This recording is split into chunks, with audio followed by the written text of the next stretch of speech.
Estaban enviando mensajes fuera de los canales convencionales y además estaban creando el miedo a la intromisión en las comunicaciones. Creo que los manipuladores del teléfono respondían a la paranoia generalizada que sentía el público respecto a los teléfonos y a las comunicaciones. Debido al movimiento antibelicista y a la reacción del FBI, todo el mundo pensaba que su teléfono estaba intervenido.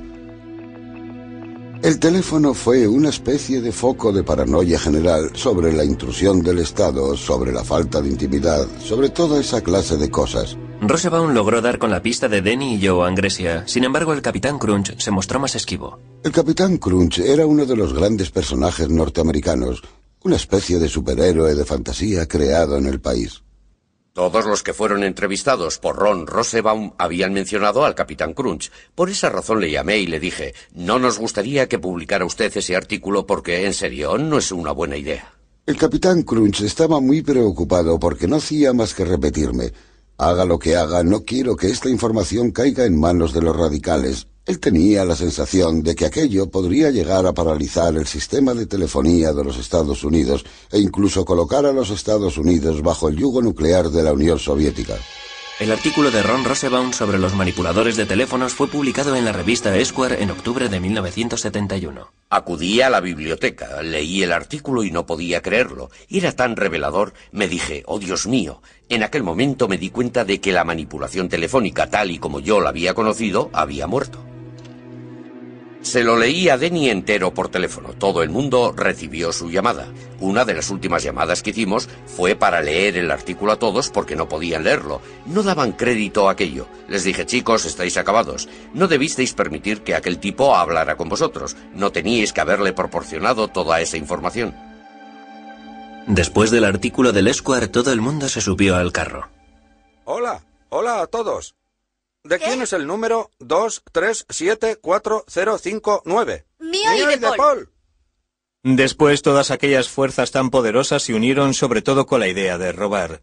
En algunos casos no pasó de una especie de vandalismo juvenil, ya saben, del tipo de estoy haciendo algo malo a que es chulo, pero en otros casos hubo afán de lucro.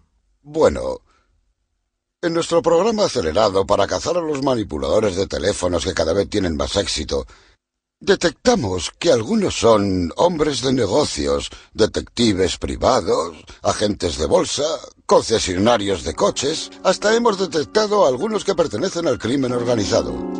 La reacción afectó a los pioneros de la manipulación telefónica tan duramente como afectó a sus parásitos. Atraparon a los de Los Ángeles, atraparon a los de Seattle, atraparon a los neoyorquinos. Crearon jurados de investigación que lo analizaron todo, y claro, todos los que atraparon tenían mi número, y fui declarado responsable de todo a cuenta del artículo. Las autoridades actuaron con mano dura. La posesión de una caja azul podía suponer 2 años de cárcel.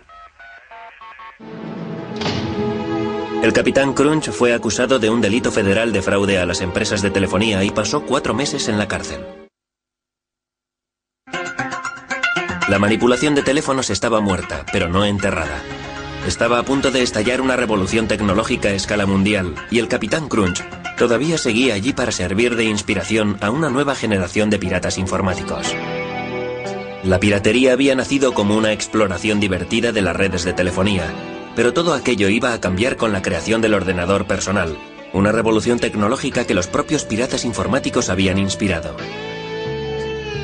Un elemento clave en la revolución fue Steve Wozniak, un joven estudiante de ingeniería cuyo mundo había quedado patas arriba tras el artículo del Esquire sobre las cajas azules. Fue el artículo más sorprendente que jamás había leído. Hablaba de ingenieros y técnicos como yo que se habían burlado de las empresas de telefonía y que habían creado redes que nadie pensaba que existían. A Wozniak le entusiasmó tanto el artículo que empezó a montar su propia caja azul.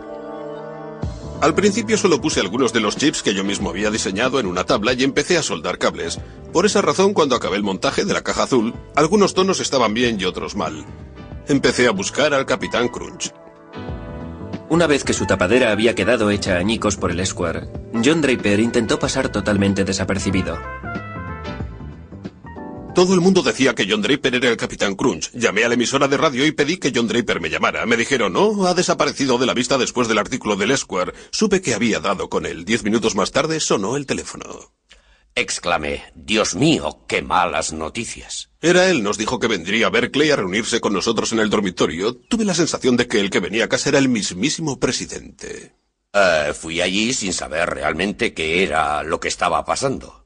Wolf quiso que le enseñara a utilizar la caja azul. Él acababa de montar una. Me había hecho a la idea de que se trataba de un tío muy ligón y resultón con las chicas, y cuando se presentó en la puerta de alguna manera no coincidía con la idea que me había forjado de él. Dijo, soy el Capitán Crunch. Dije, bien chicos, la verdad, no creo que tenga ganas de hacer esto.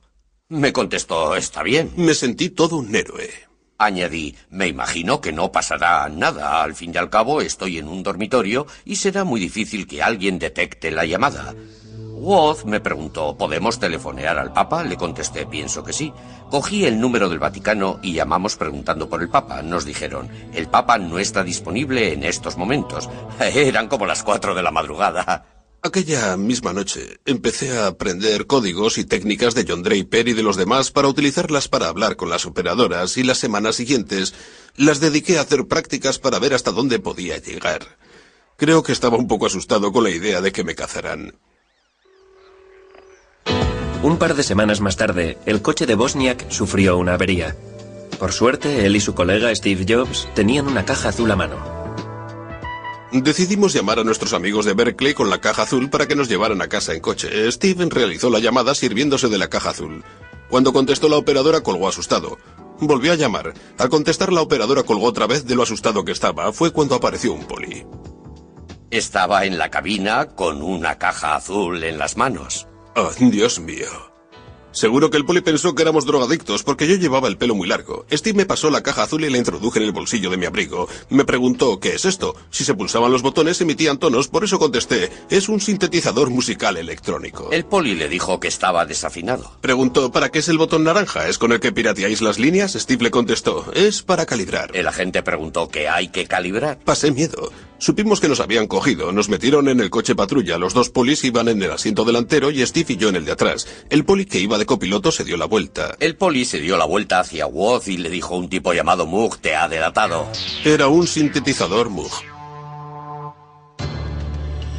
Mientras Steve Wozniak y el Capitán Crunch andaban enredando con los teléfonos, los despiertos chicos de las empresas del cercano Valle del Silicio estaban consiguiendo grandes avances en la tecnología informática.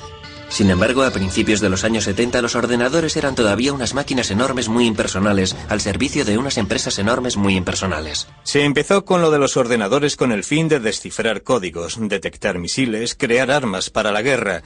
Ese fue en realidad el origen de los ordenadores modernos. Luego fueron apareciendo los que manejaban enormes y complejas bases de datos con fines comerciales. Los ordenadores se consideraban como aparatos que no había que tocar. No se podía entrar donde hubiera un ordenador. Había que mantener las distancias, pero mostrar reverencia y respeto a quienes supieran manejarlos.